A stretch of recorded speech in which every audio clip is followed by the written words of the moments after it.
Assalamualaikum warahmatullahi wabarakatuh. Selamat bertemu lagi anak-anak sekalian dengan saya Bapak Taufik Hidayat dalam mata pelajaran Bahasa Indonesia. Saya selalu berdoa kepada kalian semua, semoga pada hari ini kalian diberikan rahmat, diberikan hidayah, diberikan kesehatan oleh Allah Subhanahu wa taala sehingga terus bisa mengikuti pembelajaran daring setiap hari.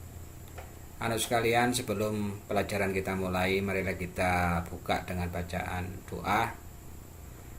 Bismillahirrahmanirrahim. Rabbi shrahli sadri wa yassirli amri wahlul 'uqdatam min lisani yafqahu qawli la haula wala quwata illa billahil aliyyil azim. Anak sekalian yang saya banggakan, hari ini kita masuk ke materi yang ketiga dari teks eksposisi, yaitu menyimpulkan isi teks eksposisi. Dalam materi ini kita bagi menjadi tiga. Yang pertama yaitu menentukan isi teks eksposisi, yang kedua meringkas teks eksposisi, dan yang ketiga adalah menyimpulkan teks eksposisi. Baiklah, kita lanjut.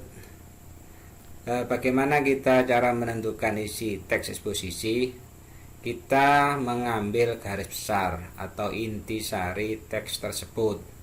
Misalkan kita ada sebuah teks eksposisi, inti dari teks eksposisi itu apa, atau garis besar eksposisi itu apa.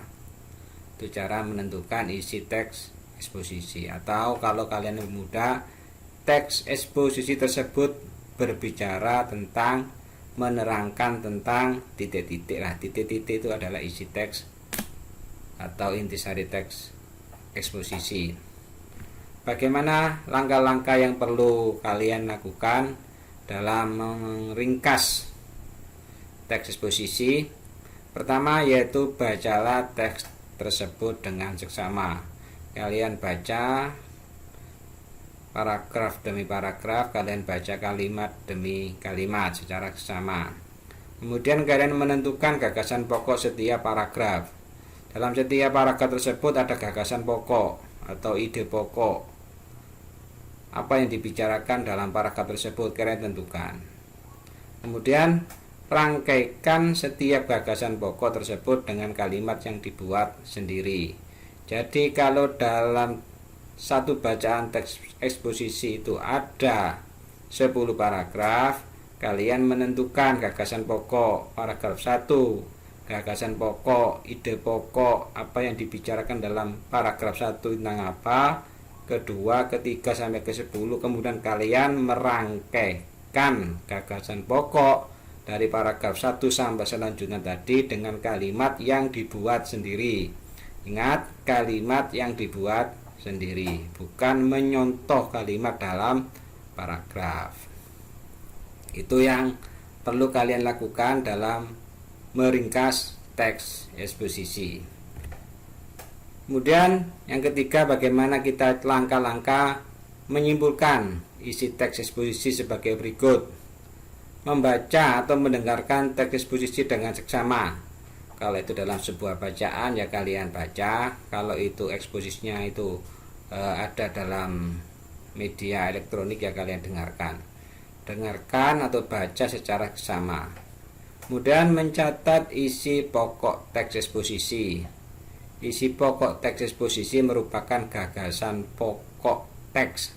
Kalian catat isi teks eksposisi itu tiap paragraf.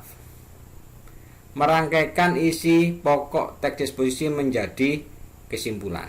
Kemudian merangkaikan isi tadi.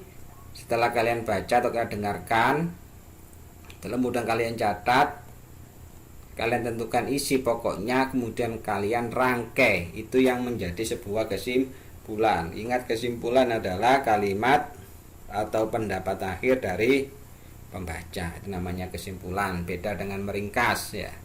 Kalau meringkas itu adalah gagasan pokok tiap paragraf kalian merangkai menjadi satu. Kalau kesimpulan itu lebih kepada merangkaikan isi pokok atau pendapat akhir kalian dalam melihat atau membaca teks eksposisi.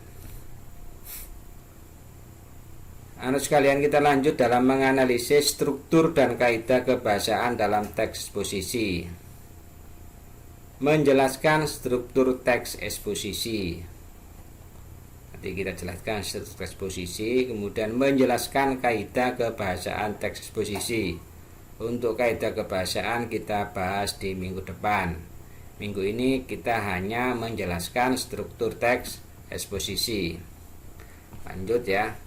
Ada 3 struktur teks eksposisi, ada tesis, argumentasi, dan penegasan ulang. Saya ulangi lagi, tesis, argumentasi, dan penegasan ulang. Baiklah, kita bahas satu persatu. Apa sih tesis itu? Tesis itu artinya pernyataan pendapat. Bagian ini berada pada awal teks yang berisi topik yang diangkat oleh penulis. Selain itu, opini, tambah opini, pendapat. Saya tulis ini ya. Pendapat. Besar. Pendapat dari penulis yang juga termasuk di dalamnya. Jadi penulis bisa memasukkan pendapatnya sendiri dalam teks awal ini. Opini ini memuat pembaca untuk memposisikan diri sebagai pro. Pro itu yang setuju, atau yang kontra, tidak setuju atau tidak sependapat.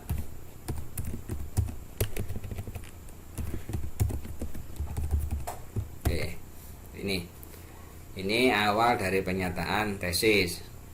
Kalau argumentasi, sebuah topik diangkat melalui opini. Bagian selanjutnya ialah bagian opini tersebut didukung dengan argumentasi. Jadi penulis mengangkat opini, pendapat di awal paragraf, di awal teks. Kemudian opini tersebut harus didukung dengan fakta, didukung dengan data, didukung dengan sistematis, urutan yang jelas. Nah, urutan ini, data, fakta itu yang disebut dengan argumentasi. Semakin ilmiah data yang diberikan dan dengan penjelasan yang runtun, semakin baik kualitas dari tulisan. Karena itu bagian ini pada umumnya lebih dari 1 paragraf. Sebab selain data dan fakta, beberapa jenis teks eksposisi memberikan penyajian contoh beserta alasan. Jadi dalam argumentasi ini ada data, ada fakta yang mendukung data dan fakta yang mendukung opini. Ada disertai dengan alasan-alasan yang kuat. Kemudian yang terakhir adalah dalam teks eksposisi adalah penegasan ulang. Bagian ini berada pada akhir sehingga disebut juga sebagai penutup. Dalam buku tertentu penegasan ulang ditulis dengan penutup atau kesimpulan. Tesis disebutkan tetapi biasanya tidak secara langsung, yaitu dengan menggunakan kata rujukan. Ini kalau kalian ada kata tesis, biasanya untuk perguruan tinggi itu disebutkan ya. Sekalian, kalian harus ingat pernyataan, tesis, argumentasi, dan penegasan ulang. Ya, itu anak sekalian. Untuk yang kebahasaan kita lanjutkan di minggu depan. Kemudian yang perlu kalian catat juga, kita kembali lagi ke awal. Nah, kalau seperti ini ya, kalau gagasan pokok itu ada di awal paragraf disebut dengan paragraf apa nak? Deduktif. Kalau di akhir paragraf induktif. Kalau ada di tengah paragraf deduktif dan induktif ya.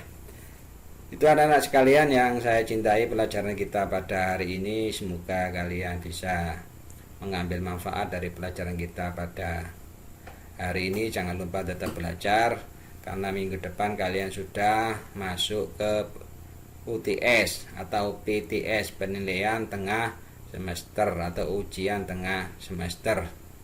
Terima kasih anak sekalian. Jangan lupa ada tombol merah di bawah, ada tulisan subscribe, kalian klik ya. Sekali lagi, ada di bagian bawah ada tombol subscribe warna merah, jangan lupa kalian klik.